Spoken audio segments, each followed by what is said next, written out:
سر کوئی فرض نماز بھی جمعے کا مقابلہ نہیں کرتی اپنی سٹرینتھ میں. عید کی تو نماز نفلی ہے اور سنت نماز ہے. اسلام میں نمبر 1 نماز جو ہے نا وہ جمعے کی ہے.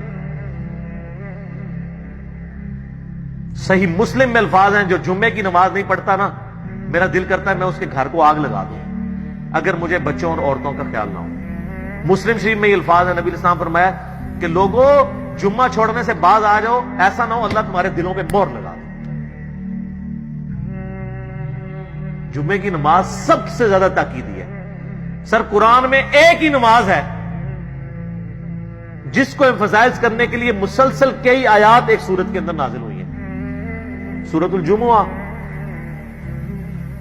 سورت الفجر بھی ہے لیکن اس میں صرف فجر کے وقت کی قسم کھائی گئی ہے. فجر کی نماز پڑھنے کے بارے میں کوئی اتنی لمبی ترغیب نہیں آئی ہوئی ہے. لیکن سورت الجمعہ میں کتنا آیا ہے کہ جب جمعے کے دن اذان دی جائے کاروبار ترک کر دو, مسجد کی طرف لپکو, تجارت چھوڑ دو, پھر نماز جب پوری کرو اس کے بعد. سر اتنی بڑی تاکید کیونکہ یہ مسلمانوں کی پولیٹیکل گیدرنگ ہے ویکلی. اس کے بغیر مسلمان ایک پیج پہ نہیں آئیں گے. یہ نکاح, استنجے اور طلاق ان مسائل کے لیے جمعے کا دن نہیں ہے. جمعے کا دن پولیٹیکل گیدرنگ ہے مسلمانوں کو لائے عمل بتانے کے لیے. جس طرح جو بھی پریزنٹ ایشوز چل رہے ہوتے ہیں یہ جمعے میں یہ ڈسکس ہونے چاہیے. جمعہ اس لیے تو نہیں ہے کہ آپ نے وہاں پہ یہ بیان کرنا ہے کہ استنجے کے لیے کتنے ڈیلے چاہیے.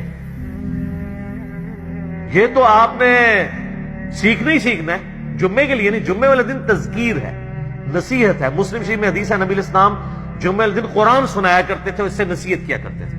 مسلم شریف کی حدیث کے الفاظ ہیں کہ آپ علیہ السلام اس طرح تقریر کرتے آپ کی آنکھیں سرخ ہو جاتی اور آواز بلند ہو جاتی اور غصے میں اضافہ ہو جاتا جیسا کوئی فوج کا کمانڈر جو ہے نا وہ اپنی رعایا کو تیار کر رہا ہو. تو نبی علیہ السلام وہ کمانڈر ہو کے کس کے اگینسٹ تیار کر رہے ہوتے تھے. وہ آگے الفاظ ہیں مسلم شریف میں کہ لوگوں میں اور قیامت اس طرح ساتھ بھیجے گئے جیسے یہ 2 انگلیاں. آپ شہادت کی اور درمیان والی انگلی ساتھ ملا لیتے تھے. تو آپ اپنی رعایا کو تیار کرتے تھے قیامت کے دن کی پیشی سے. جیسے ایک فوجی جرنیل دشمن فوج سے لڑنے کے لیے تیار کرتا ہے تو آخرت کے دن اللہ کے حضور جو پیشی ہونی ہے اس کے لیے آپ تیاری کرواتے تھے. یہ جمعہ اس لیے ہوتا تھا